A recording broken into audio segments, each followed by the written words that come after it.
Well, hey, good afternoon, everybody. It is AOPA, Don't Get Rusty.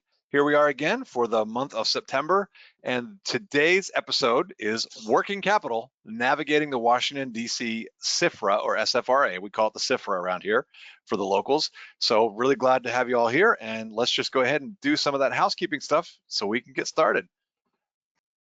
First of all, if you are attending on a computer, in other words, if you're looking on a PC of some sort, you're going to see a menu that looks like the one over here to the right. And the big part is making sure if you'd like to ask a question, which we would love to hear from you, look for the little question icon. It looks like a question mark in a little comic bubble, and then type in your question down below here, and then make sure you hit that send button. And that is the key part.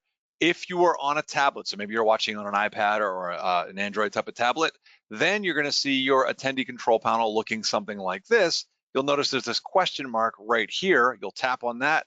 The little box will pop up, type in your question, and make sure you hit the send. A little key note here is that we do have an admin panel, and that will show us when responses or things come in. So that's where you want to engage with us. Make sure you're using the question box. And because especially today, Stephen, let's go ahead and make the announcement. What's special today? If you're there. It's episode 50.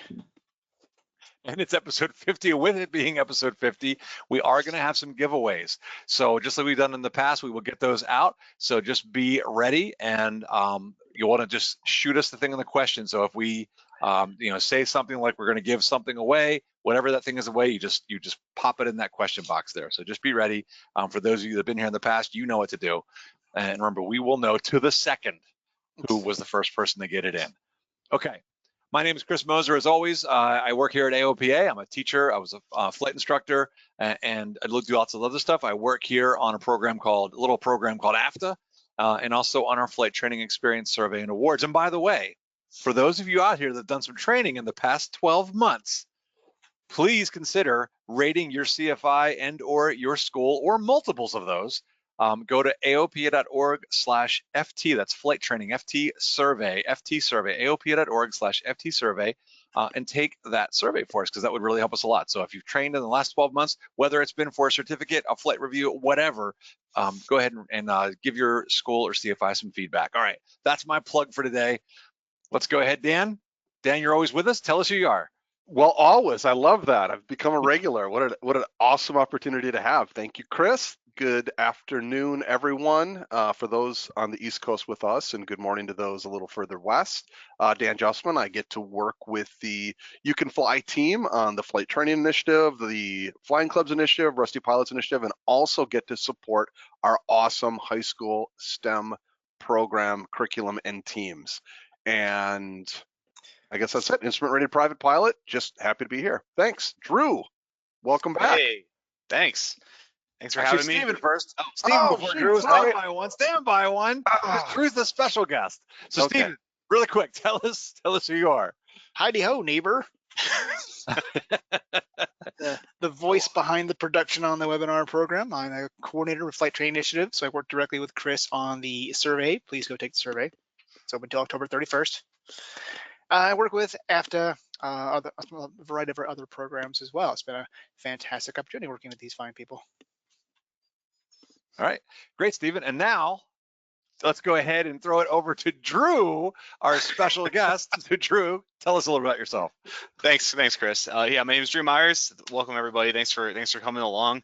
I am the manager of the Flying Clubs Initiative here at AOPA. So we help start new flying clubs and also support existing flying clubs all over the country.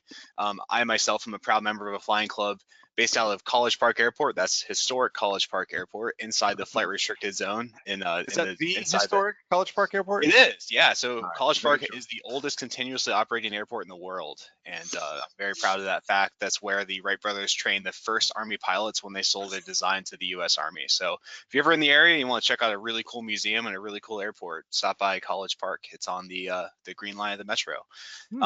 Yeah, so I am like I said, with the Flying Clubs Initiative, we support new and existing clubs. We also have a bunch of other really great resources on our website, so please check us out. We'd be happy to help. And with it being your 50th episode, I thought I would contribute to the pot of giveaways and include some awesome Flying Clubs Initiative stickers into the mix. So be happy to give some of those away. In fact, are you saying, Drew, that maybe the first person that says sticker in the question area there gets one right now? There it is. We already have somebody. That's awesome. All right, and we will have more of those to give away, so stand by. So don't worry. And then maybe Stephen, if you can help us out, Stephen or Dan, just periodically, let's go ahead and give one. We've got, just so you know, coming up.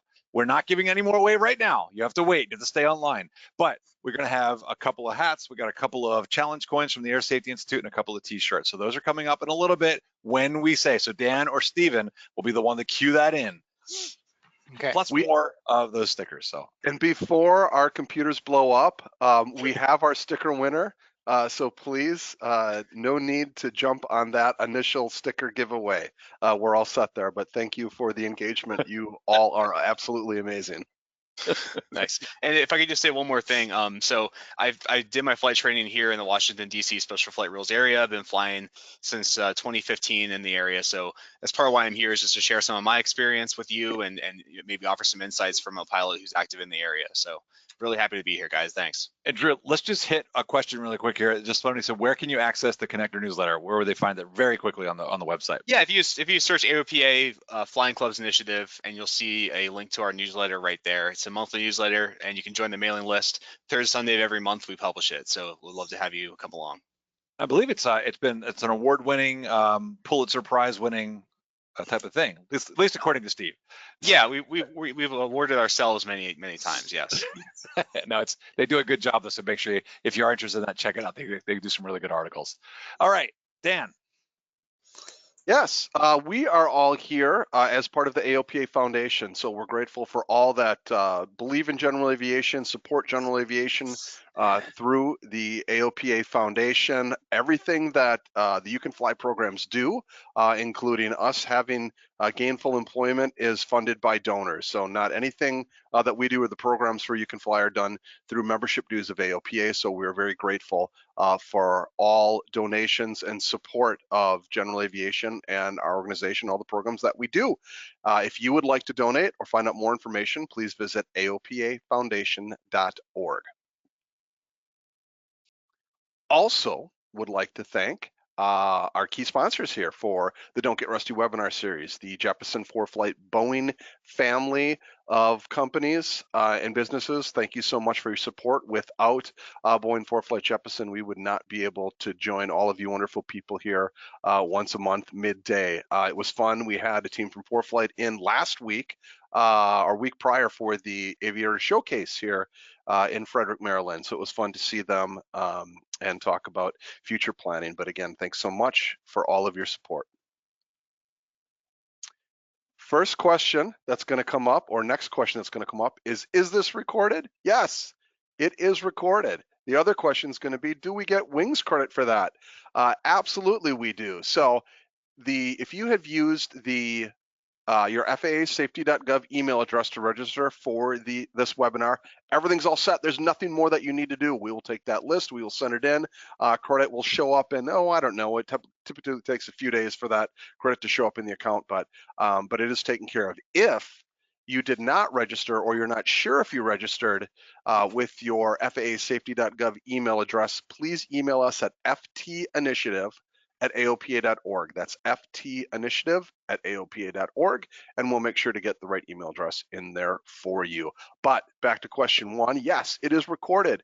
It'll take us a couple days for it to get signed, sealed, delivered, and uploaded to our platforms, but it will be available at aopa.org on our webinars page. There's a Don't Get Rusty playlist there, and also the AOPA pilot video page. There's a Don't Get Rusty playlist there on YouTube. So we are live and existing beyond our live broadcast here, and please come back and see us. So quick note, I know Chris is going to jump in and say that, is that the wings credit is only available for those that are watching live. It is an engagement tool through the FAA. So if you are watching this recorded through YouTube or through our webinars page at aopa.org, you will not be able to get credit for that. Only those that are watching with us live.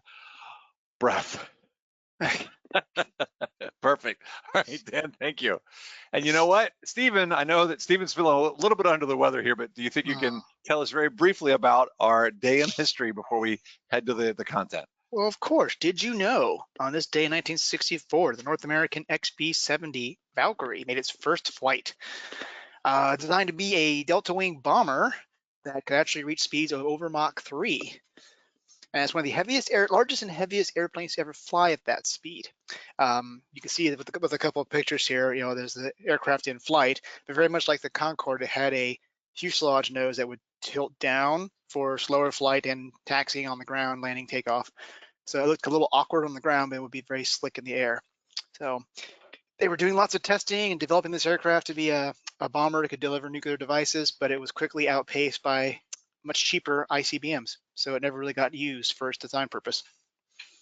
Much cheaper, interesting, much cheaper ICBMs. All right. Well, let's get to this, guys. What are we doing today? Today, we're going to talk about the DC Special Flight Rules Area. That's what the SFRA stands for, the Washington, DC SFRA, or SFRA, as we call it around here. We're going to talk about some of the basics of it. We're going to talk about transiting it. So maybe if you just want to fly through it, maybe you want to fly to an airport in the DC SFRA, and it looks like I missed the R on that one. And then also flying out or within the DC SFRA. So it's like you're flying in, maybe you're going to land, you're going to fly out, you're going to fly to airports within. We're going to talk about all of those. And Drew, that's why we have Drew on with us today. He's done a whole bunch of this, including, and I know somebody already asked about traffic pattern ops. We will talk briefly about that as well. And special cases, and then even the flight restricted zone, which Drew like literally operates out of at College Park. And then the other part is we'll talk about flying, even if you're just going to come in the area, there's some things you'll want to know. So flying near the SFRA, and then finally, what do you do if you make a mistake? So that's what we're going to talk about today. That's kind of the game plan, and let's get to it. First, as we always do, let's just get an idea of who's with us by taking our poll. How likely are you to fly near or in the DC SFRA? So go ahead and make your answer. If you'd roll that poll, Stephen, there we go.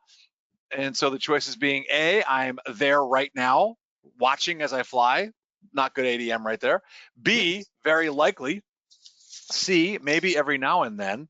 D, no way, because I'm just curious. I'm just here because I'm curious. And then finally E, intercept. I do the intercepting. So what do you think your choices are? What would you think you would say, Drew, if you were going to answer this one?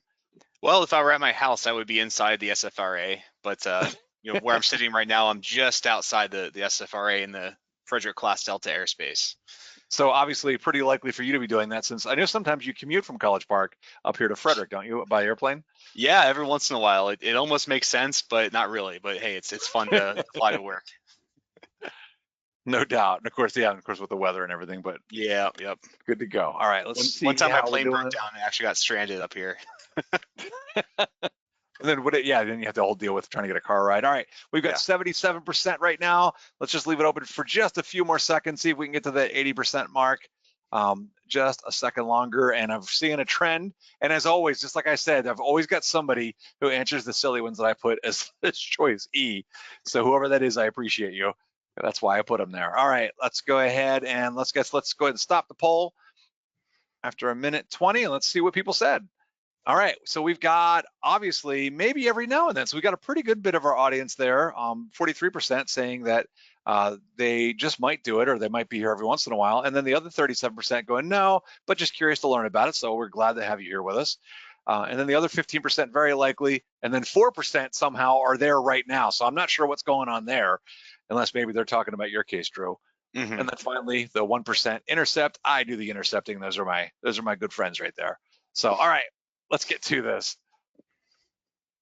All right, so we should have the screen back up. And here we go. Let's just briefly talk about the DC SFRA basic. So first of all, what is it? This is a post 9/11 thing that happened when they were trying to lock down the area around the Capitol just for security reasons. It's something that the TSA did, and you can see it on the chart. And I know that it's kind of zoomed out. I was trying to capture the whole thing when I was doing this, but you can see the area right here. It's this blue circle, and it's got the blocks attached to it. So you can notice there's a bunch of Bravo even sticking out. It's almost like Mickey Mouse ears in there. But right here, that's the DC SFRA. And so it goes out 30 nautical miles from the DCA VOR. That's at Reagan National Airport, which is right in the middle of Washington, D.C. So 30 miles out, and that's what that ring is that's represented by that. It goes up to flight level 180. And basically you are not allowed to fly in there unless you've basically, well, there's a couple ways we'll talk about, but like activating a flight plan, you've got to basically have permission to go in there. Not super hard to do, which I'm hoping we're going to show you. It sounds complicated when you first learn it, but then actually doing it, I know Drew's done it a bunch. I've done it a number of times, taking students and family members through. So it's really not, it sounds scary until you do it and you're like, oh, that wasn't a big deal. Speed limits, if you're flying an airplane, whoops, that goes super fast, you got a 230 knot speed limit within 60 nautical miles. So notice that's within 60, that's beyond. So even just flying outside of the DC SFRA, you need to be aware. And in fact, that's one of the things we'll talk about is that you've got to take the course as well, even within 60 nautical miles, which is that next bullet down. If you're actually inside the SFRA, you've got 180 knot speed limit. Here is the big part. We have a handout that we provided for this webinar, and you need to take from FAAsafety.gov the DC SFRA course. If you are going to fly within 60 nautical miles of the DC, of basically within 30 nautical miles of the SFRA, or 30 miles out, so in other words 60 nautical miles of that DCA VOR, you have to have taken this course because they want you to know what's going on so you can avoid it and or operate legally within it. So keep that in mind. I know, Drew, you made a big point too when we were kind of outlining all this. What's the deal about save the credential? What are you saying there? Oh yeah, just have it on you, be able to produce it. I mean, no one's going to be there checking you if you land inside the SFRA, but if you get in trouble and the FAA or someone gets involved in something that you may have done, you want to make sure you can prove that course, that you completed it. So having that done well beforehand is a huge deal, and make sure you actually get the certificate. I keep mine, I have mine handy all the time, but I do keep a copy of my logbook just so I have it with me. Right, and just so you know, for those that might ask too, I know because we both of us, Drew and I, just retook the course just in preparation for all of this. So you are not required, you don't have to have it with you per the reg, but it's a good idea because that way you could just, in case something were to happen, you could show them. But you don't legally have to. You just have to keep it, I think, with your logbook or make it available to the FAA if they were to ask for it. Yeah. Yep. So yeah, I do that so I don't lose it, basically. Yeah, say it's a good idea because I'm the same way. Otherwise, it will get misplaced somewhere in the house. All right, so save that credential and let's go ahead. Quick question, Chris. Yeah. The speeds that you had indicated on that slide indicated airspeed? Yes, indicated airspeed. Everything in this, if we talk about knots at all, that'll mean indicated. I just tried to abbreviate as much as possible when I'm able. All right, Drew.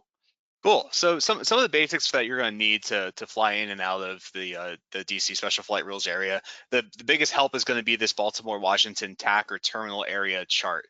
That shows a zoomed in view of the region, and also on the back side there's a flyway chart, which is very helpful. We'll show you what that looks like. That's going to be very useful when you're doing route planning and trying to understand what the best and safest way is to transit some of this very complex airspace. Also, they have helpful frequencies and some other useful information buried in that product. So download it, have a physical copy, or make sure you can access it on your tablet or whatever navigation device you're using. Obviously, you're going to need to have two-way radio equipment and a mode C or mode S transponder. You're going to need to file a Special Flight Rules area flight plan ahead of time and get a specific squawk code with acknowledgement that you have radar contact to get into or out of the DC SFRA.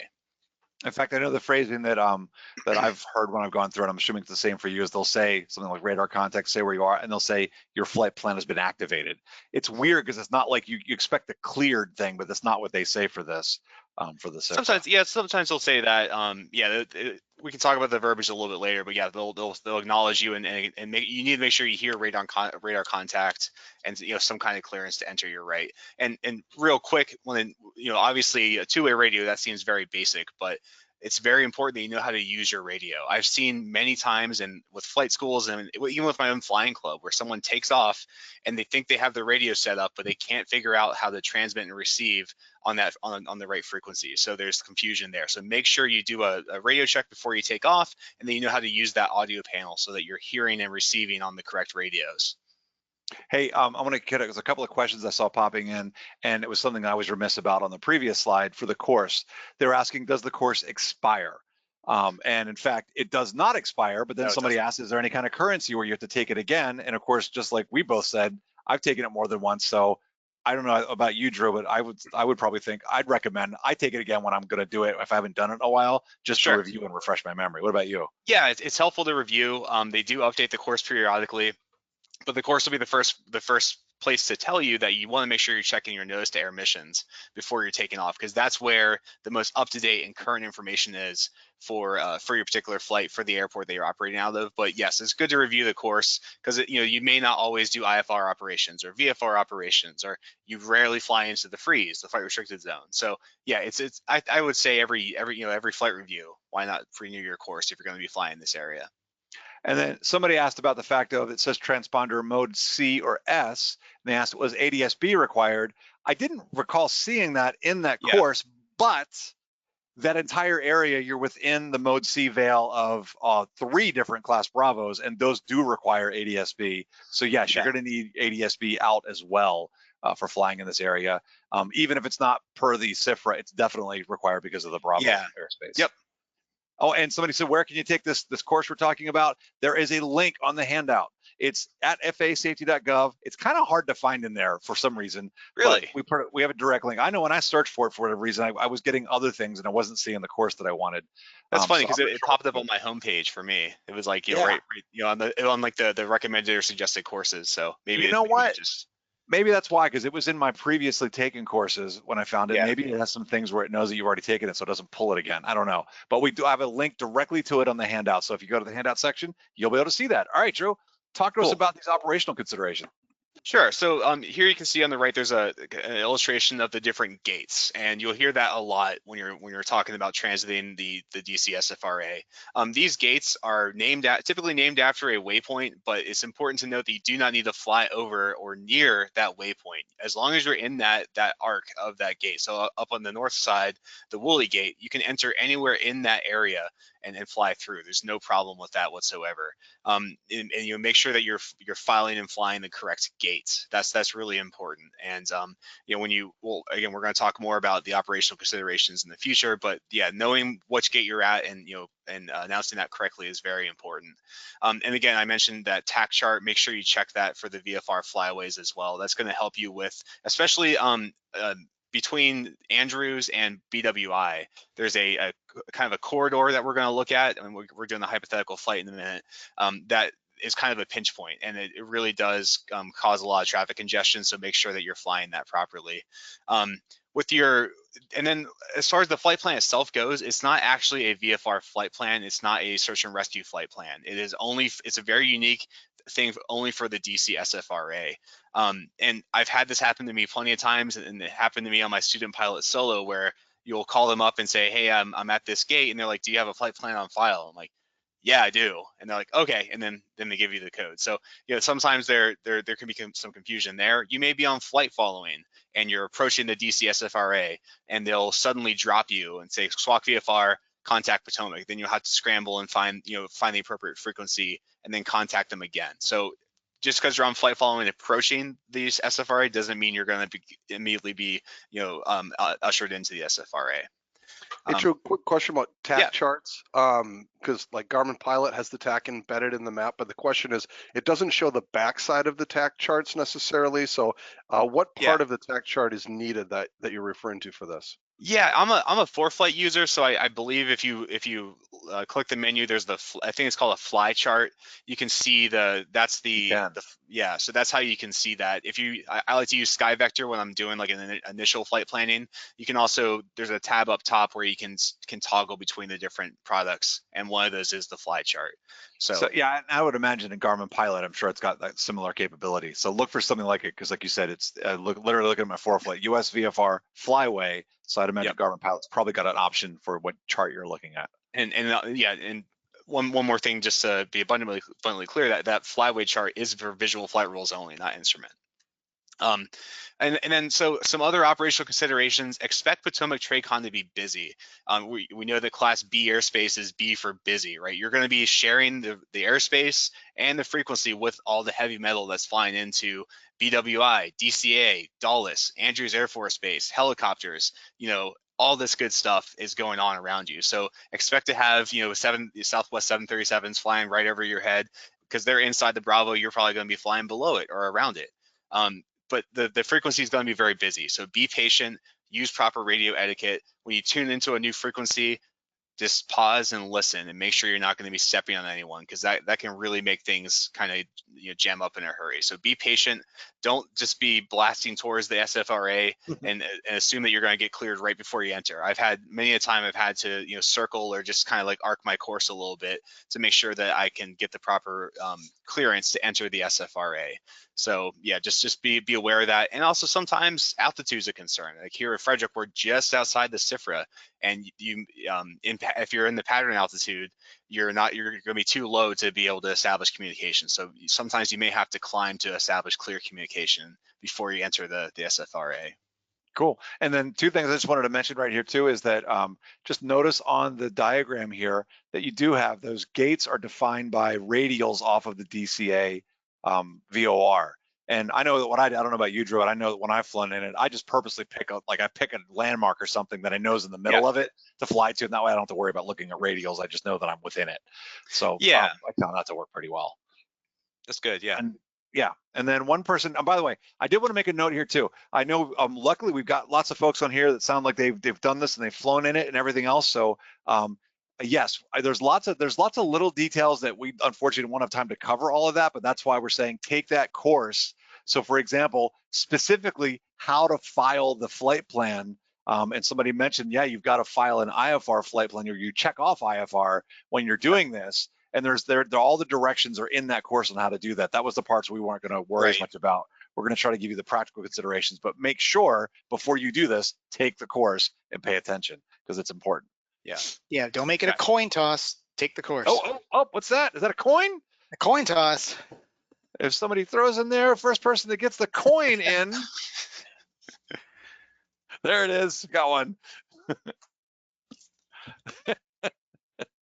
All right, cool. All right, we do have a winner. Thanks, folks. We'll be ready, and we'll let you know when the next one comes. So either Stephen or Dan will cue us up on that.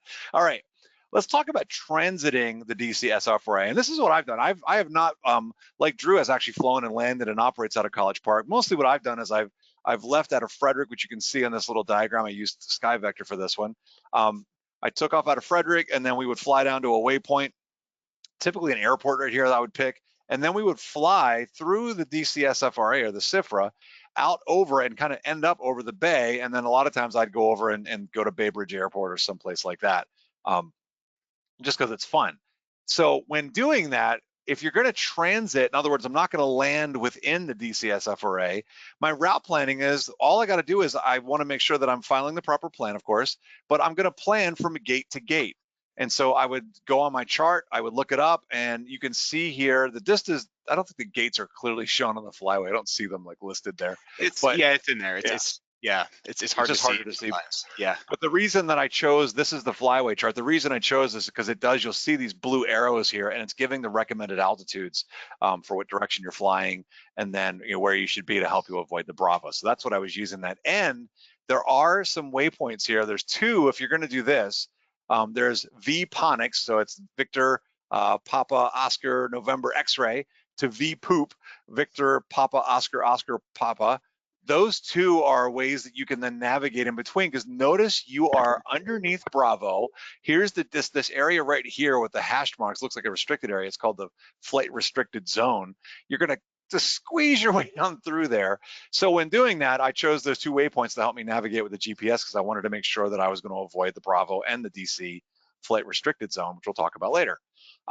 So review the flyby routes, plan it ahead of time. This is not one you're going to want to just be like, oh, I'm just going to go and pop up and do this. Think about this ahead of time and know what you're going to do. Then you want to file that SFRA flight plan, and that's where, notice I say, see the DC SFRA course. It gives detailed instructions on how to file the flight plan. You can call flight service and they will help you too, but that course will cover that. You can do that by calling 1-800-WX-BRIEF, or you can do it online as well. The directions are in the course, they will explain it.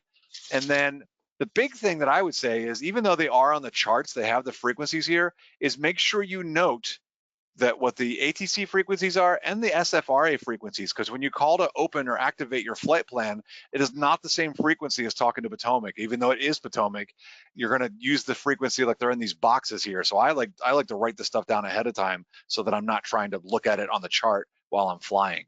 So just, really plan this flight out, just like you would if you were going on a cross country.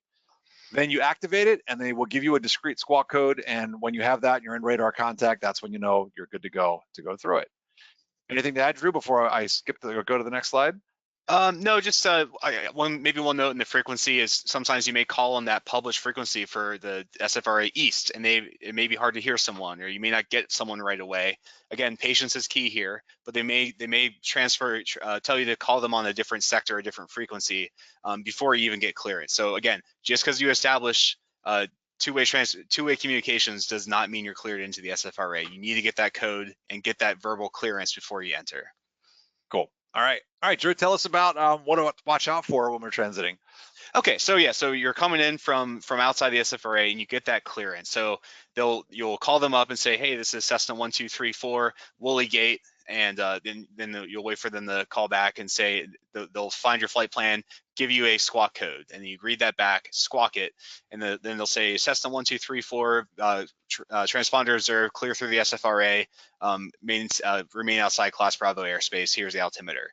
And so it's very clear to emphasize here that a SFRA transition or clearance is not a Bravo clearance, and you need to ask for that separately. It's not a flight following, so you need to ask for that separately. And you need to make sure that you have, like I said, you have adequate altitude for communications. That's really important. But if you want any of those things, you need to ask for them. But be prepared. Flight following is a workload permitting thing, and Bravo clearance is a traffic permitting thing most of the time. So be prepared to not get what you're expecting. So I never plan on my route requiring me to have Bravo clearance for me to be able to successfully fly it. I make sure I have adequate cloud clearance or whatever I need to fly under and around the Class Bravo airspace, because it's in my experience, it's kind of a toss up on whether I'll get it, especially flying around BWI. It just depends on where the arrivals and departures are. Make sure you're vigilant. So there's a lot of traffic in here, right? And a lot of people are going through, and there's that flyway chart, which is designed to help alleviate some of the traffic conflicts, but some pilots don't follow that, right? So keep your head on a swivel. And again, you sometimes will get traffic calls out from ATC. They're usually really good about it, but they get busy. And if they're busy, they may not be able to notify you of everything. So make sure you're monitoring for traffic and paying attention, and also listening to what the other planes are doing. You can kind of get a good idea of where the other aircraft are around you.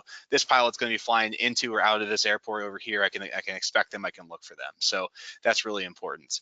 And another thing that I've seen is if you want flight following, say you're flying through the SFRA and you're going to like Ocean City, Maryland, or Salisbury or something, and you want flight following to that airport, ask them well ahead of your departure from the SFRA. So give them time to make those arrangements. I wouldn't wait till you're just about to exit the SFRA to say, hey, I want this flight following. That kind of makes them scramble a little bit. So be considerate, and let them know early, like, hey, I want flight following at this altitude to this airport, and I'm this is who I am and where I am. And they'll appreciate that, and they'll make sure to clear the way for you.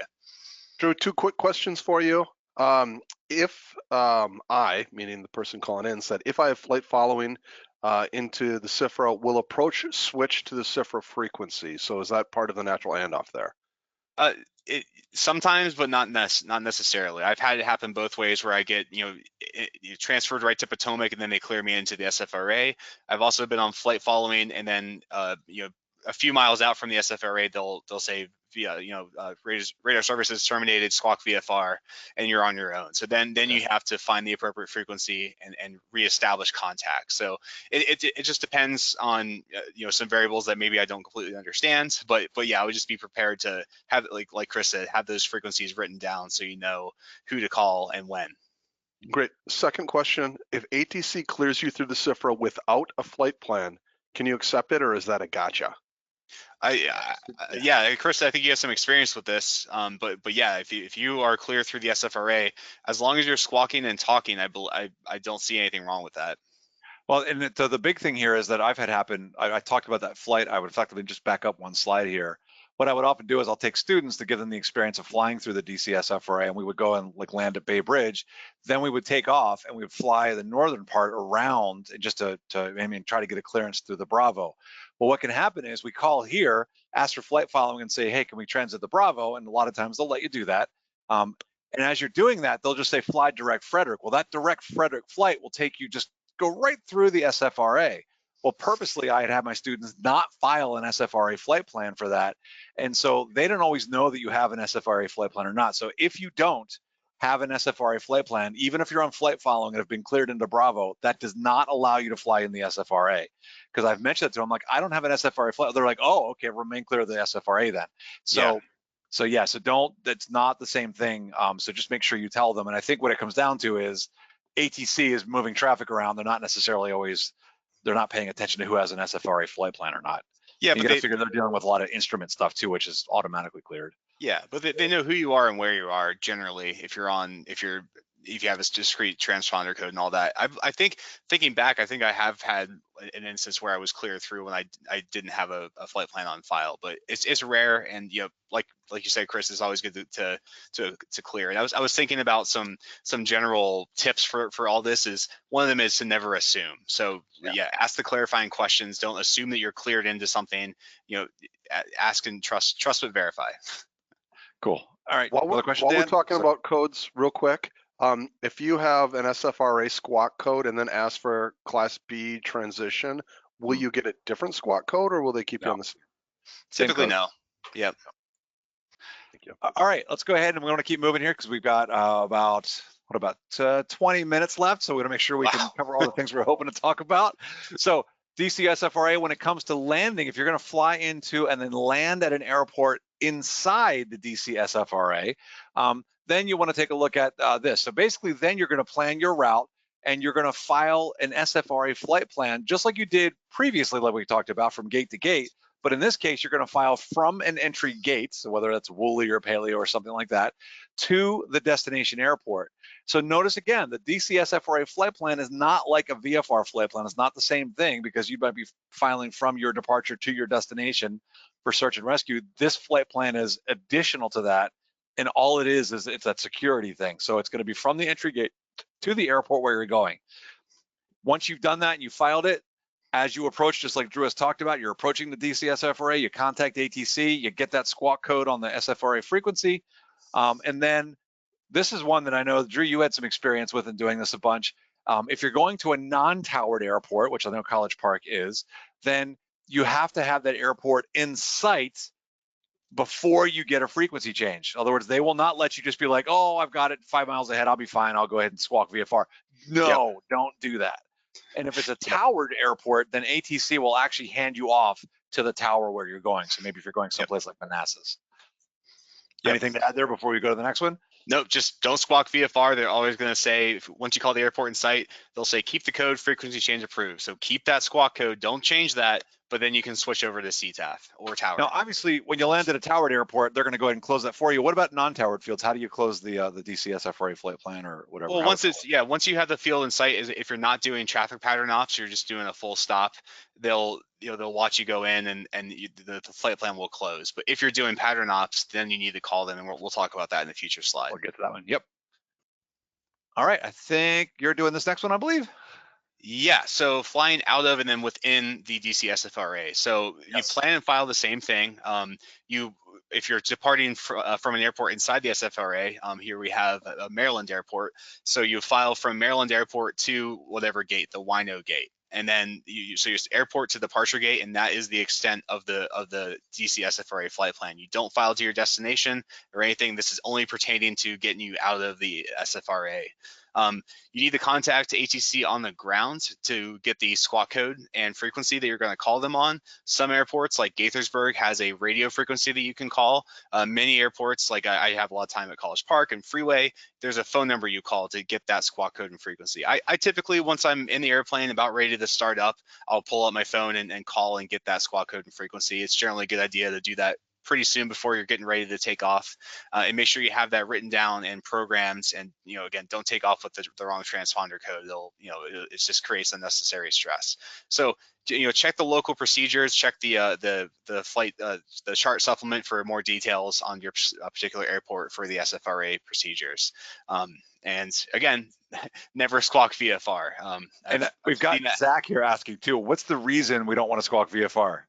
I mean, it immediately flags you as a potential target. Really, like you're not a, that's just general VFR, the VFR transponder code, right? So that kind of sets off some alarms, and they think, okay, maybe this is like a lost pilot or something bad's happening. So I've seen it happen before, and I've seen pilots get some phone numbers to call because they squawked VFR. So don't do it. And it's really, I think it comes down to that positive identification too. They know who you are. They've got this flight plan associated with it. If you're not squawking that code, they don't know who you are, and now it's a security threat. So, and they take it seriously. So don't mess around.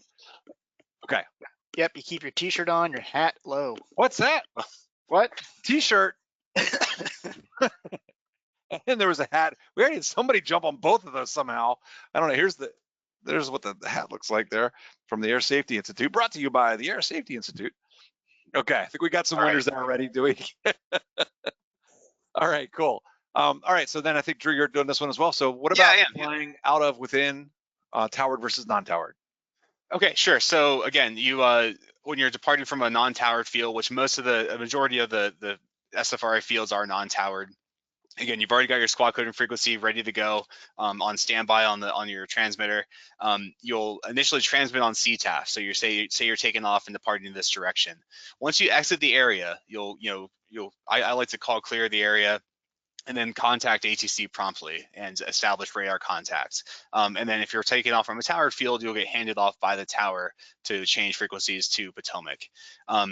So make sure you check in normally, like kind of like you're getting the flight following. I'll say, if I'm taking off from freeway, I'll say Potomac approach Cessna 1234 off of freeway, and then they'll find you, and typically they don't ask you to squawk or to ident or anything like that.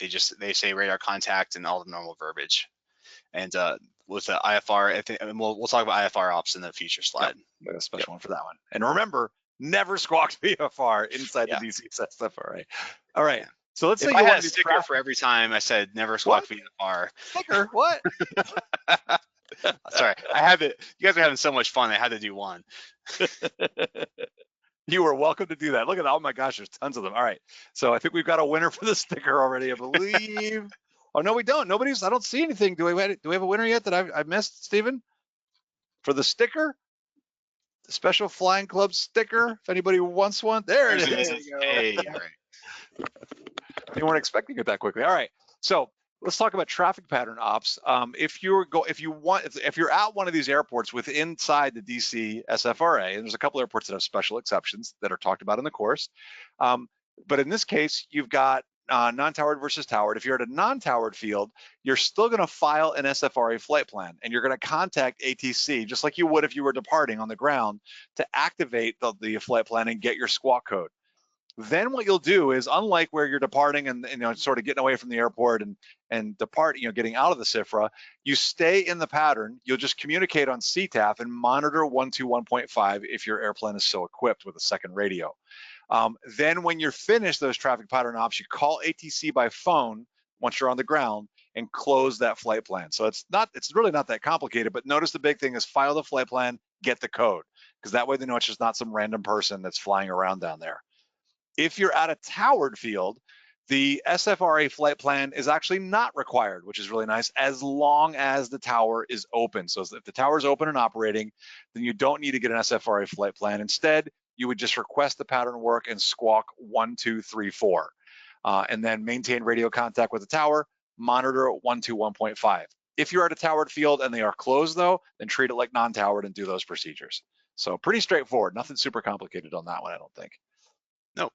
Yeah, it's pretty easy, and just and then one more note is don't exit the pattern area if you have a pattern. You can do a hybrid flight plan, by the way. You can have one where you, like, a typical mission is you go out and do some air work and then come back to the pattern. So you can let them know that, but they'll ask if you have the number to call when you're done with your pattern work, and you say yes, or if you don't have it, just you copy it down, I guess. But it's pretty readily available. Cool. Hey guys, when filing electronically with an EFB, how do you designate that flight plan as a SFRA flight plan? Go ahead.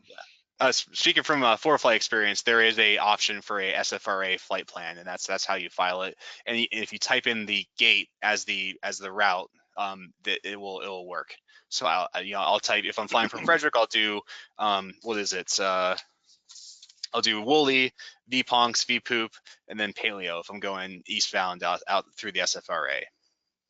Yeah, and the big thing there is that remember, everybody, before you can even fly within 60 nautical miles of the DC SFRA or the DCA VOR, make sure you take the course. And the course explains all this in detail. They really do. They go through and they show screenshots and everything of how to do that, and they explain what to do. So those details are definitely in there.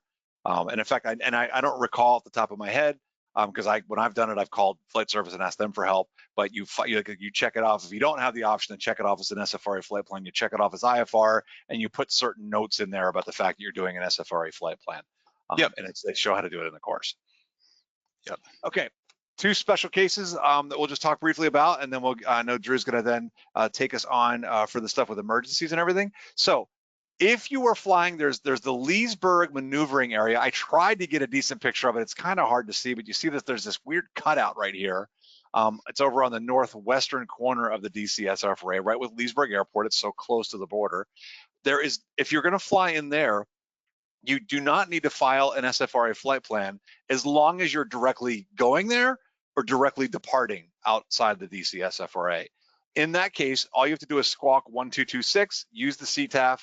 If you're doing anything else, pattern work, practice approaches, taking off out of there and going to another airport inside the SFRA or some other route out, then you need to just use normal SFRA procedures. So it's just if you're going to fly into this little area that's been sort of designated, it's not cut out, but designated, then you don't need to file it, and you can just use these procedures instead. Then there are some airports called the fringe airports. I didn't want to list them all out because I was trying to avoid having too many airport codes and things, but there are some specific ones that are designated as fringe airports that are near the SFRA edge. You can depart directly out of them, those airports, you see it in the course, without having to file an SFRA flight plan or even talking to ATC. Instead, for those airports, you'd squawk 1205, exit as directly as possible, and monitor 1215. Otherwise, anything else that you'd be doing other than departing, you would use the normal SFRA procedures. Anything to add, Drew, before I go to the next one? No, sir, that's great. All right, I think you're going to talk a little bit about the IFR ops and emergencies. Yeah, so IFR operations, they walk and talk pretty much like a normal IFR flight plan you would have anywhere at any airport all over the country. So somewhat easier in that sense, but you still have a lot, the burden of responsibility of navigating correctly and all that good stuff. You have to get your release and clearance on the ground before departure. So in this case, I've got my run up done, I'm ready to go, and then I'm pulling out my phone and calling and getting that release. So you want to make sure you have all that done and squared away before you depart. Same thing coming back in. It's the typical thing of if you're on a visual approach or something, you can close your flight plan in the air. Again, don't squawk VFR.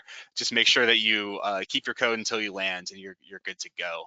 Emergencies, if you're IFR, follow the procedures, the normal procedures. If you're VFR, you generally want to exit the SFRA unless you're close to your originating airport, then just turn around and land back at your home airport. But if you have a problem communicating, and especially if you can't get into the SFRA, if you can't hear anybody, don't try and go in and then sort it out on the ground. Instead, turn around, go to a satellite airport outside the SFRA and figure stuff out. The course has more details on what to do in case of emergencies. Yeah, we just didn't want to go through all the typical AIM procedures, and most of it was they talked about a lot about lost comms. Obviously, if you've got like an engine out or something, that's totally different. You do what you need to do, but we're talking mostly about lost comms here, and they specify that. But in any case, in handling emergencies, make sure to put your safety cap on. Safety cap. Love this. There we go. All right. We've got, I know we've got about 10 minutes left here before we want to make sure we wrap up for those folks. And then of course, we'll stick around and answer questions. So let's go ahead and talk about the flight restricted zone. Drew, you are especially expert on the freeze because you live and breathe or all that stuff within it. So tell us about it. Yeah. So the flight restricted zone or freeze is this inner ring inside the SFRA. So it's essentially the Maryland 3, which is actually now the Maryland 2, that since Washington Executive has closed, I think it closed this year.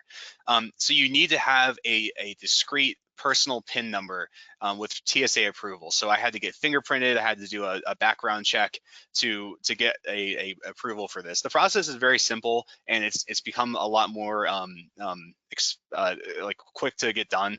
I think I got mine in less than 2 weeks. So the hardest part for me was getting the right paper to get fingerprinted. I had to go to my local police station to get fingerprinted. So that's all something you can take care of before. You don't have to present yourself in person or anything. They can do a lot of that stuff over video calls now. But really, besides that, once you have that hump, that difficulty of getting the pin out of the way, a freeze flight plan is very similar to a DC SFRA flight plan, with the exception that you can't file it on a electronic source. You have to call a specific phone number and do it over the phone. You can't file a freeze flight plan on your iPad or anything like that. So don't even try. Besides that, it walks and talks just like a regular DC SFRA flight plan. And the funny thing about flying in the freeze that really kind of struck me as odd, like it feels weird at first, like, oh gosh, I mean, because you can really see the Capitol, you're like right there.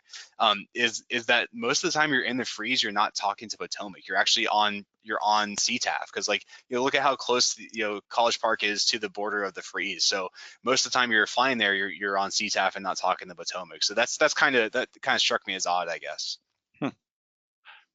Cool. All right. Thanks for that. And then just want to talk. Oh, we've got 2 more, and then we'll officially wrap this up. I know we've got questions. Is it a quick question, Dan? Yeah, quick pin question. If you had a pin issued through Washington Exec, which is now closed, can that pin still be used to fly to the other DC3 airports?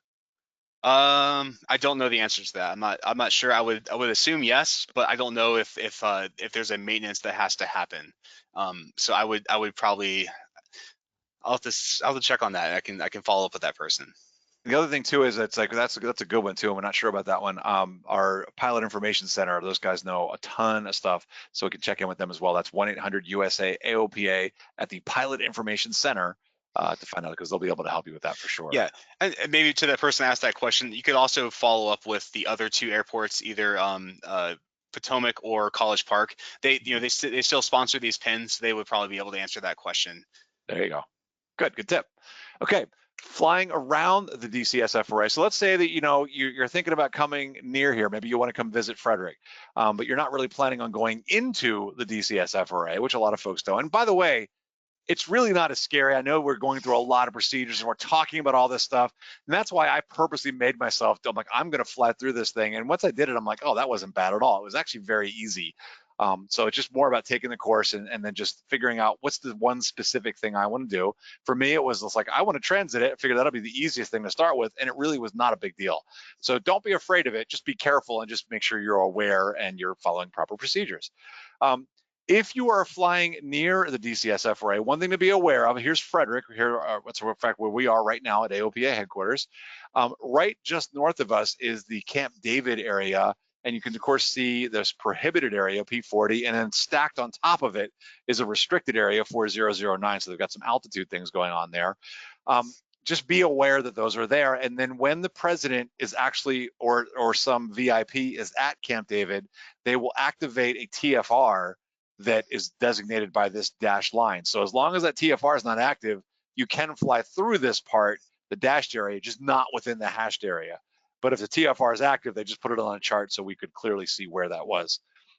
So keep that in mind. Don't forget, flying in the area around it, you need to have taken the course. So we put the link in the handout for you. I know somebody put it in the chat as well. Don't forget that. And of course, don't forget too, you've got Class Bravo hanging around here too. There are 3 Bravos all squished together. So be aware of those as well. And then the big thing, I think it was Drew, you mentioned this too, is always check NOTAMs before you go flying, because of things that can happen, whether it's TFRs or other things that may be going on, to know it's active. Yeah. And they'll make changes to they could theoretically make changes to the SFRA in those NOTAMs as well. Yeah, I've seen many times where there's a TFR inside this SFRA, like if there's an Annapolis Naval Academy game, there's a TFR there. And I've had friends, I mean, it's a fact of life around this region. There's going to be a lot of TFRs, and I've had many friends get intercepted because they inadvertently busted a TFR. Knock on wood, I've never had that, but make sure you're paying attention to that, because just because you're in the SFRA doesn't mean you're safe. And just a quick thing to note too, that R4009 circle, that's kind of a unique thing on the charting system. system, because that's actually a charted TFR. There's only a few other ones in the country, but that's what that looks like. So when the TFR is not active, you can fly in that white circle, Right. be outside the prohibited area. Good. And yeah, so that circle right here, and just to clarify, the prohibited and restricted areas are just within this little tiny circle in the middle of it. So those are potentially always active. You can get permission to fly through the restricted part. But yeah, this other one's only by TFR. All right, let's get the last slide and then we can wrap things up and go to questions.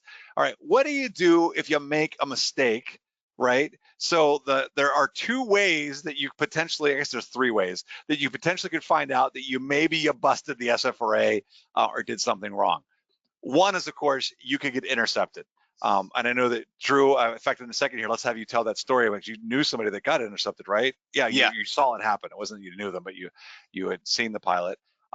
You want to follow the procedures in AIM 5-6-13. We don't have time to go through all those right now, but the basic deal is you could either have a helicopter or a fighter jet come up on you. Typically, they would have their wingman behind you or whatever, and just they're going to let you know. Like I think the helicopters sometimes have a big screen. The airplanes will waggle their wings, and you want to waggle your wings back and just follow and do what you're told. You're going to want to like contact them on 121.5 and just do what they say and just follow.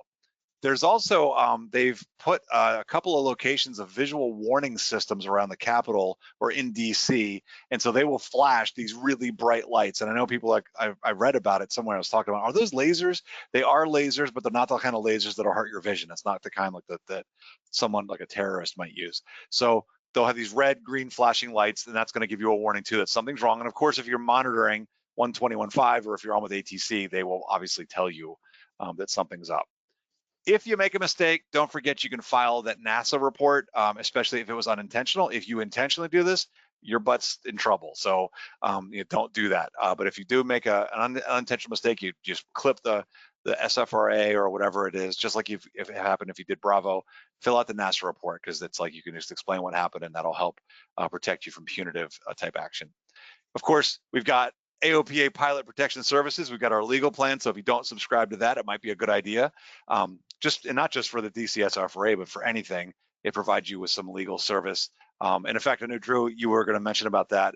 I know you guys often use it, I think, for the flying clubs, right? So it's just all the legal services that are available to members. Yeah, if you're a member of a flying club, you can use that benefit for counsel on matters pertaining to your flying club, not just you.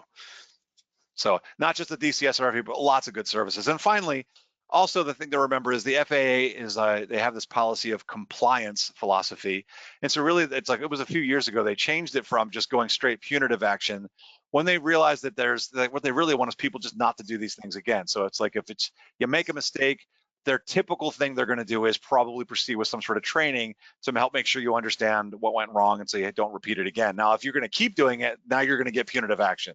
So just keep that in mind. All right, let's go ahead and we're going to officially end the webinar here for the folks that I know that some folks are on their lunch break or whatever, so they can get back to doing what they need to do. So first, let's talk about, in fact, Drew and I and Dan are all going to stick around to answer questions here till at least about 1:30 Eastern. But Stephen, tell us a little bit about the code for today. And again, this is not your wings code. If you are here for wings credit, you're looking for that, you don't need to do anything. If you've provided the proper email when you registered, you're good to go. You don't have to worry about it. But this is a special thing. So Stephen, you able to tell us a little bit about this pilot passport thing? Sure. The pilot passport is part of the AOPA app. It's a function within the app. It brings up data and information on different airports that are nearby to you. So you can look them up, take a look at the charts, get information. You can also check in at them. This kind of gamified the idea of traveling to different locations. You get some badges for checking in different airports. It does earn points, and every once in a while, our marketing folks will do contests for prizes. So check it out. Hey, is there anything else that they might want to before we wrap things up, Stephen? Well, they don't want us to give the shirt off their back, that's for sure. What, a shirt? There's one more shirt here brought to you by the Air Safety Institute. There it is. Boom, look at that. It's a nice looking shirt too. I like that. All right, cool. And I don't remember, I haven't been keeping track. How many of the other things that we've hit everything? We've got one more thing. We do. All right, let's go ahead and we'll just announce next month's episode and maybe we'll announce that other thing. And then Drew might even have some things too. So let's go ahead. Next episode, October 19th, 2023 at 12 Eastern, that's 1600 UTC. It's ask ATC, say again. We've done this in the past, and we're bringing them back by popular demand. So we're going to have 2 air traffic controllers with us next month. And in fact, we will have a link, and I'm not sure if we've got that ready yet, not ready or not yet, if I can say what I'm trying to say. But we will definitely get out a form for you guys so you can submit your questions ahead of time, and then they will answer them for us on the air. And so that's it. And also, if you have any other ideas for future topics that you'd like to see, please let us know at ftinitiative@aopa.org, or just put it in the chat right here. Put it in the questions. So throw a question to us if you've got any other ideas.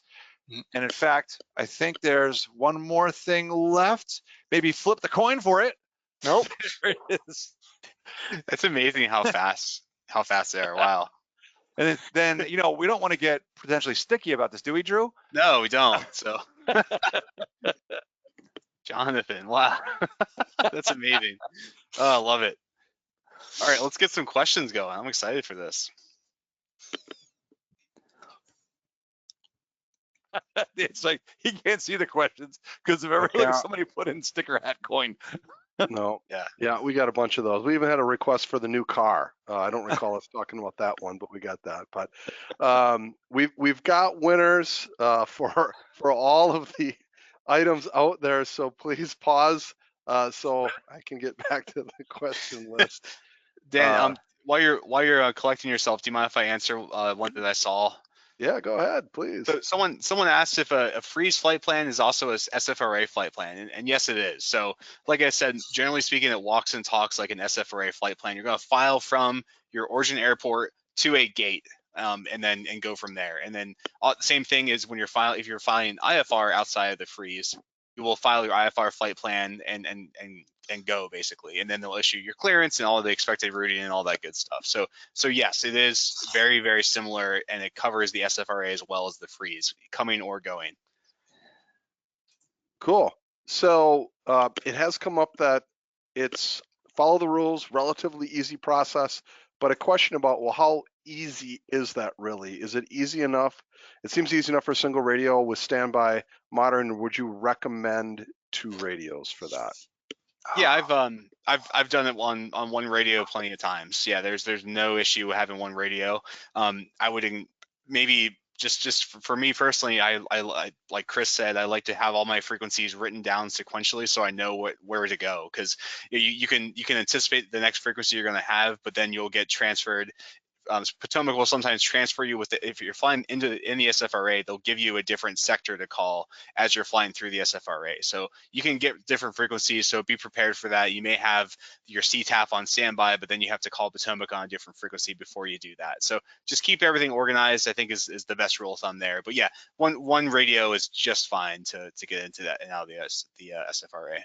Awesome. 2 quick housekeeping questions for Chris. One, where is the handout on the iPad? If they're watching the presentation from the iPad, are the handouts available? Does it show up on that slide if we go back to that first one? Let's go back and look. Yeah, let me pull that up. Let's just see. I'm not actually sure. Let's go. Steven, you're on an iPad, right? I think he can. Can you see where that is on the iPad, Steven? I think he's going to take a look. I want to get back here. For the handout? Yeah. I've got mine sitting in horizontal mode. There's a little like document symbol on the right side. It's like a little page to turn down. All right, so it'll be over here somewhere along with these icons. Yeah. Okay, so over here you should see something that looks like a document or a page. That should be able to get you the handout. Gotcha. Cool. And the slides, do we share the slides after the presentation? I can. Anybody who'd like a copy of the slides can contact me at ftinitiative@aopa.org, and I can send out a copy of those. And then typically too, I know when it's put on YouTube, you'll take a PDF of them and I do. I put a link for people to download the handout and the slides. Awesome. Yep. So they will be available. Yeah. Statement/question here. Maybe this could take a little bit of deciphering, but how far out for squawking? And it said 1226 for Leesburg. For Leesburg, yeah. So how far out for squawking 1226 for arriving at? It didn't specify that in the course, so that based on the fact that they don't say, I would just say you just have to do it before you enter. So there was no specification for 5 or 10. It didn't say anything, but obviously before you enter the SFRA, you need to be squawking that. Yep. And that might even be a situation with if you're on with flight following, you just ask them right? Yep. But otherwise, I think a lot of people are probably just flying VFR. It's before you enter switch over to that frequency. So Yeah. they know, that way they know what you're doing, basically. They know what to expect from you. Yep. And speaking of Leesburg there, just a note from someone who is trained there, Kevin says, be careful. I did my flight training at Leesburg. It's a beautiful place to fly, but it's very close to Dulles. So just be cautious with that when you're flying. Yeah, you can see here, you've got Bravo airspace right over at 1,500 feet, a shelf at 2,500.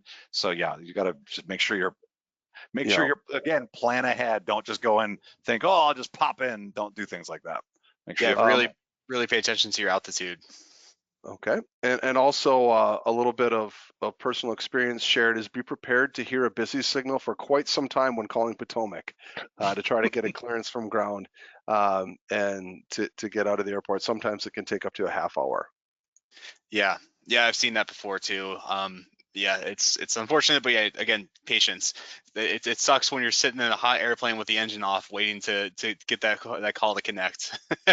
But you know, patience is a virtue. I think living in this area, that's a lesson. It's just patience. Patience. All we need for everything and everything living in the shaking your fist at people in traffic. Yeah, exactly. Hey, Stephen, we're getting a bunch of questions about how who knows who they won. Are you contacting the folks that won to get their address and everything? Yeah, I have a list of everybody who won the prizes. I've copied their email addresses. I'll be reaching out in the next day or so to get your mailing address from you. There you go. So look for an email from me. All right. Cool. Do we want to announce the winners, or you want to hold off on that? I can. Let's see. So John Coffin got one of the T-shirts. I'm going to pronounce this person's name incorrectly. Hebar. I have his email here. mhebar@gmail.com. Got a T-shirt. Elise Carney got a coin. Mark Stark got a coin. Brian Dupree got the hat. Vaughn Henry got a hat. And I've got a bunch of folks who got stickers as well. So we have Peter McWilliams, James Hoover, and Kenneth Curry. There you go. Perfect. Thank you. All right, so folks, that way you know who won those. And so what's the next question, Dan? Is there another SFRA other than the DC SFRA? Yes. So you've got SFRAs in various areas. There's one out in Los Angeles. They are not like this, though. That's the difference. It's like with all these procedures and all this sort of stuff, that is kind of specific because it's a security thing to the DC SFRA. But there's a Grand Canyon one when you fly over there, and they've got certain procedures you use. LA, I know, has got one. I think the Hudson River Corridor is an SFRA. So, but again, it's by the name of it, special flight rules. They all have their own rules, and you just want to go and review those ahead of time. Like the Hudson, I think, has a course, I believe, you can take to get educated on that, but it's not. I don't think it's required. I don't want to misspeak though. You'd be a fool to not do it though. I mean, right. Yeah. And then Grand Canyon does not have a course or anything, but you want to really review that chart because they've got tour operations happening. So yeah, it just depends. But they do have special things. You want to review the chart, find out as much information as you can. Oftentimes there are websites that people have made about them as well. Yep. All right, lots of questions related to IFR flight, flying through the SFRA and the freeze. So if we've repeated some, sorry, we have a lot coming through on that one, so I'll make sure we get all the questions covered that we can. So if you are IFR rated, fly on an IFR flight plan and plan to land in the freeze, does that simplify gates, etc.? Yes, because if you're on IFR, it's just an IFR flight. There's nothing that you have to do. That's the cool part. Now, as I think Drew already mentioned, if you're departing IFR, you can't take off and pick up your clearance in the air. You have to file an SFRA flight plan, all that stuff. So if you're departing IFR out of there, you've got to get your clearance and release time on the ground before you go. But you don't have to do all this other stuff. You still need to take the course, though, I believe. So take the course, and if it's a freeze IFR flight plan, you have to have the PIN. Not being on an IFR flight plan does not alleviate you from getting that freeze PIN. Okay, so if you're flying into that inner flight restricted zone, still have to get the PIN. So it's because it's high security there that they're worried about. Yep.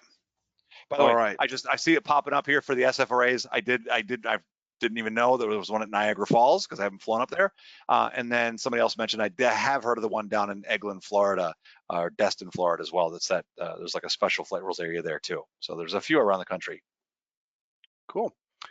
Clarification question, do you activate and cancel the SFRA flight plan as you do with an IFR or VFR flight plan? Yeah, that's a great question. No, it's taken care of. Once you exit, if you're flying out of the SFRA, it's canceled as soon as you get clearance. And one thing I didn't mention is when you exit the SFRA, Potomac will typically say you're outside the SFRA, radar services terminated, squawk VFR. If you didn't ask for a flight following, they'll drop you right there. If they forget, sometimes, again, they're busy, so you may have to remind them, hey, I'm well outside the SFRA, requesting frequency change. But yeah, that is canceled. Same thing with a inbound. If you're landing in the SFRA, the plan's closed once you call the airport in sight and you land. The only exception to this is if you're doing pattern work. Then you need to call that number to let them know that you're done with your pattern work. Right, because they don't know when you're finished. Correct. All right, we've talked about this, but there were a lot of questions on this, as you've implied that an IFR clearance includes SFRA clearance, correct? Yep, that's correct. Yeah. So it says that literally in the course, when you go to take the DC SFRA course, which you need to do anyway to operate in that area, it literally has a whole thing just on IFR flying, and it's pretty straightforward. Gotcha. Yeah, and you won't file gates or anything like that if you're IFR. Okay. The very tight routes threading between restricted areas, Bravo areas, kind of an emergency situation here perhaps, but what if you have to deviate to avoid clouds? What happens if you're in the area and you're flying VFR and you've got to avoid some clouds? What's the best course of action? So a couple things there. A lot of times they'll tell you to maintain VFR, right? So you'll get that clearance, and this would be a great one to talk to when next month when you do the ATC thing. Mm-hmm. But I think the biggest thing there is to make sure you're communicating. Obviously, it's you're the one flying the airplane. It's your butt on the line. So make sure you do what's safe, but communicate. Don't just do without saying. So you'll fly the airplane first, but then let ATC know what's going on, and if you need declare an emergency. If it's that serious, declare and let them help you. Yep, sounds like good advice to me. Makes sense. So is the SFRA course only required for VFR flights? If you only fly IFR, do you still need to take the course? You still need to take the course, only if it's IFR. I think the way it's read, it literally says to operate within 60 nautical miles of the DC AVOR, you've got to take this course. Correct. Yep. Cool. When transitioning through the SFRA, do you have to stay on that frequency assigned, or can you switch to an approach frequency? If you're inside the SFRA, you'll stay on the frequency assigned. And I mentioned this, but if you're flying through different sectors, they'll give you a new frequency. So the initial one that you call up on, you'll probably get transferred to a different Potomac approach or departure as needed. But yeah, you must stay on the frequency that they assign you, and you need approval to change frequency. Typically, the only time you're going to do that is when you're approaching the airport that is your destination, and they'll say frequency change approved. Keep the code, frequency change approved. And then the key part there, just to reiterate again, is like if you're going to a towered field, they're going to hand you off to that tower, so they're gonna handle that for you. And if you're going to a non-towered field, as Drew has already mentioned too, that you do not don't be like, oh, I've got it, don't worry about it, I'm going to go ahead and cancel. You can't do that. You need to say, I've got the airport in sight, and then they will tell you frequency change, just like you said. Yep. Gotcha. Any thoughts, feelings? Is the DC SFRA a permanent reality since 9/11, or any indication that may change? Speaking for myself, I don't see it changing. I don't see it's been in place for a long time, and it seems to be working well. Is it serving the purpose that they intended it to serve? I couldn't answer that question, because I'm a user of it. I'm not what's being protected by it, right? So I would just assume it's here to stay. I will say that as a pilot that was kind of born in this area, it felt so weird when I left, and I could just hop in my plane and go flying. I didn't need to call anyone or get any file a flight plan. I'm like, whoa, this feels weird. But yes, I don't know. That's a good question. Maybe our government affairs could weigh in on that. They might have a further sight into the horizon of what's coming there. Cool. Right. And then the other thing, I want to reiterate there too, is it's like, even with that, it's especially like if you're not going to land or depart from within the SFRA, even just it's not a big deal. It really is not as hard. It seemed hard to me when I was worried and nervous about it. And then I did it. And I was like, oh, this is not a big deal at all. So it seems like a lot, but break down to what you want to do. Pick the one thing you want to do and say, okay, I'm going to go try this. And then you do it, and you'll find that, especially like the transiting, was not difficult at all. No. So in fact, because I was kind of like expecting a big deal, and they were just like, okay, well, we've got your radar contact, your flight plans, whatever it was. And then it was like, oh, that's it. It was like, Yeah, no big deal.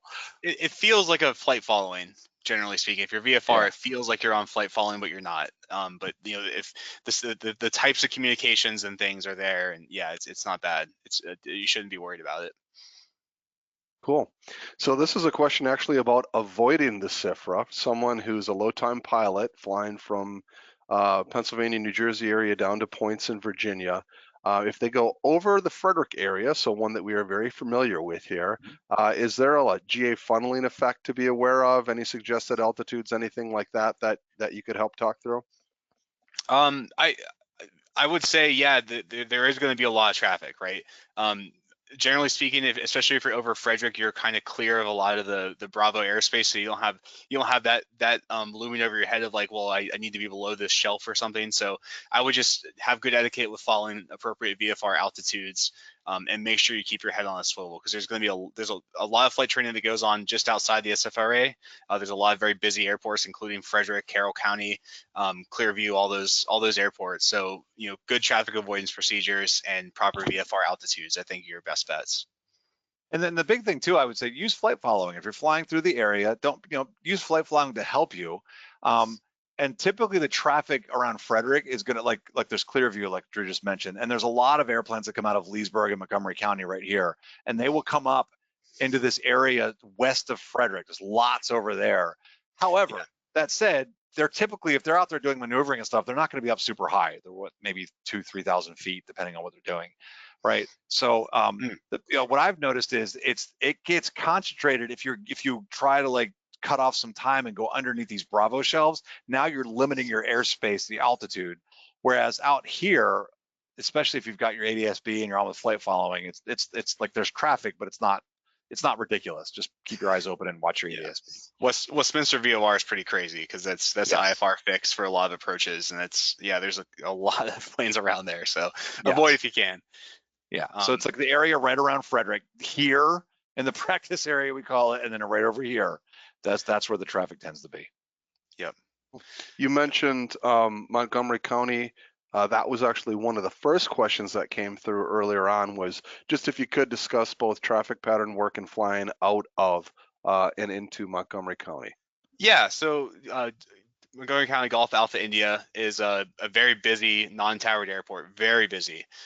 So yeah, they are an airport where you can actually call on the ground with your radio and pick up your squawk code and frequency. So that's nice. You file your flight plan ahead of time and then call them on the radio to get the squawk code and frequency. There's no need to call Potomac to get that.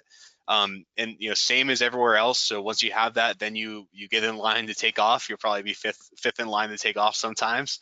But then you take off, and if you're leaving the SFRA, you'll depart the area. And I like to say, I'll announce on CTAF that I'm departing to the north last call.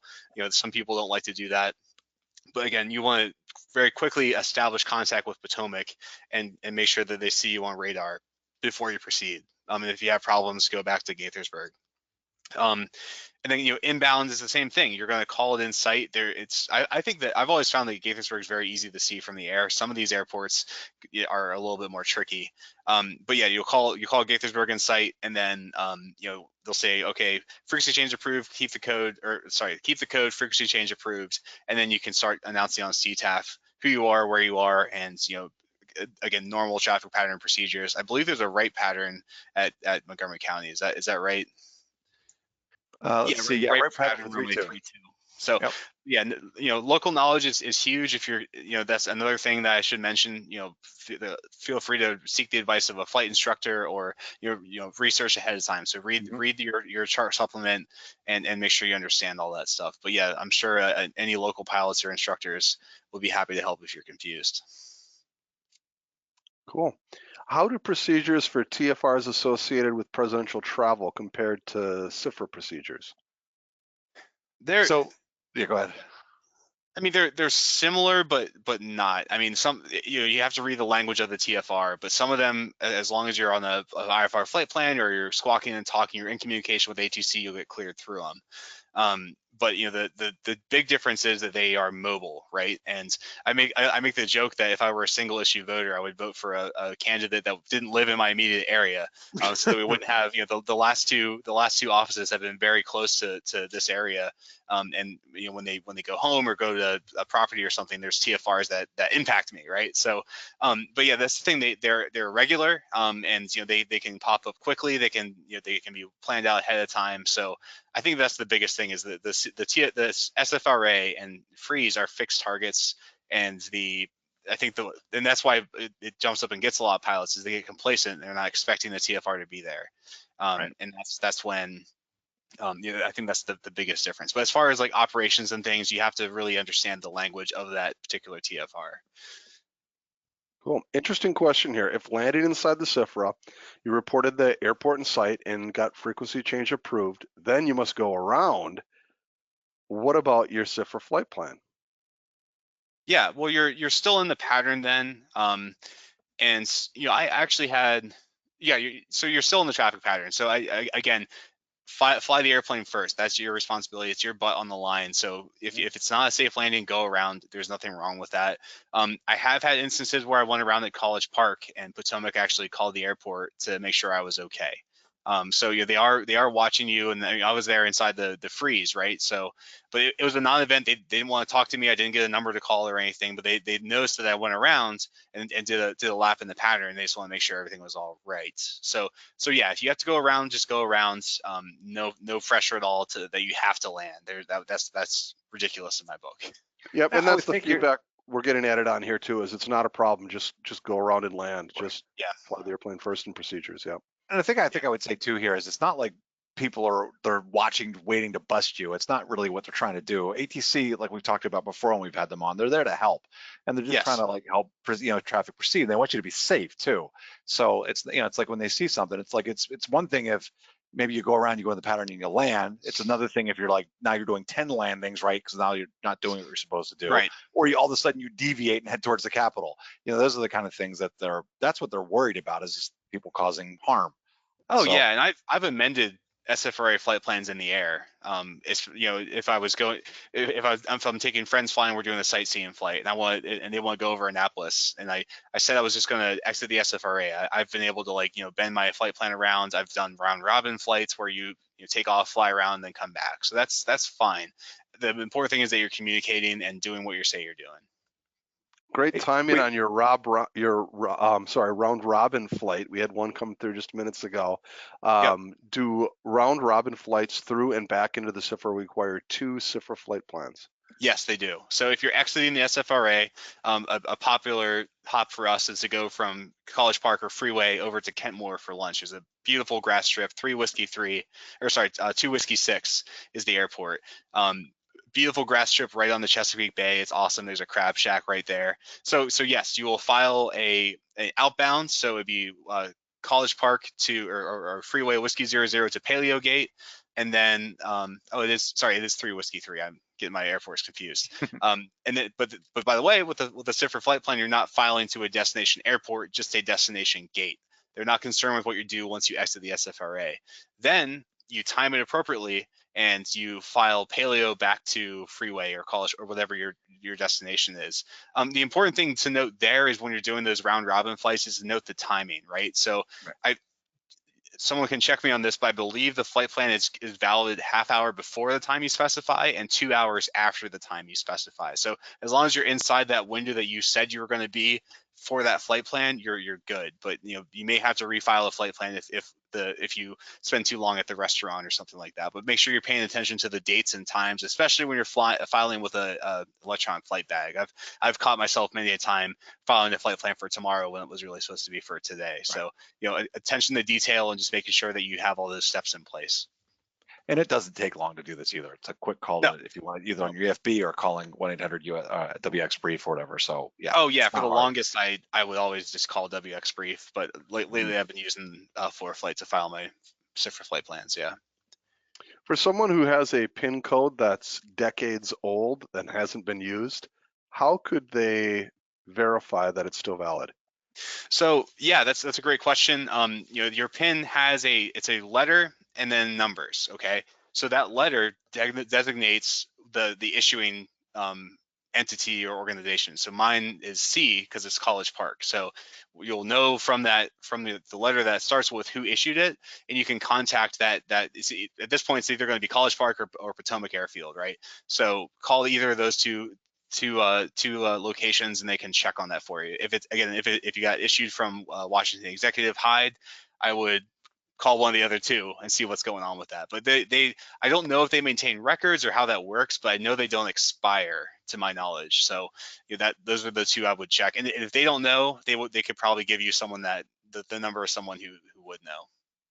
Cool. Hey, Drew, somebody I saw asked about because we mentioned the intercept story, and we've got about 6 minutes left. Do you want to tell that really quick? What happened? Oh man. Well, so there's one in the handouts. There's a link to a good friend of mine who's actually a member of my flying club who busted the presidential TFR in his Luscombe and got intercepted. He's a great writer, great storyteller. So give that a read. That's really cool. I don't think I know anyone that got intercepted in the SFRA. Most of the intercepts, all the intercepts, to my knowledge, are TFR violations. I showed up at Freeway one time, and someone was there's a transient pilot in there who was showing his passenger ForeFlight and how great it is for situational awareness and how how it just makes flying so easy.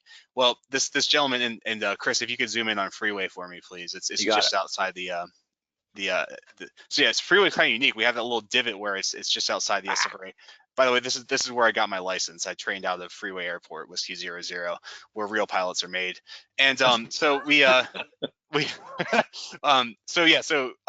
just outside the freeze, and if you look there, we're under a 1,500-foot shelf of the Bravo. So this pilot took off, and I took off. I was in the pattern behind them. I was next in line to take off. So I take off, and I'm on CTAF, and then I come over to Potomac, and I hear them calling in the blind to an airplane. They're like, "Pilot just departed Freeway. Acknowledge. Are you there? Contact us." And I like to call them, and I say, "Hey, here I am." And they say, "Okay, radar contact. There's another airplane that just took off." And I'm like, "Uh-oh, this isn't good." And then so they finally this other pilot calls Potomac and says, "Hey, I'm calling up. I want to activate my IFR flight plan." Oh no. So they took off squawking VFR, which you're never supposed to do. They squawk VFR, and then immediately we were using runway 18 at the time, so they immediately either climbed into or flew down to this lower shelf. I'm moving my mouse like you can see my mouse, but they either climbed up into that 1,500-foot shelf or flew into the surface shelf.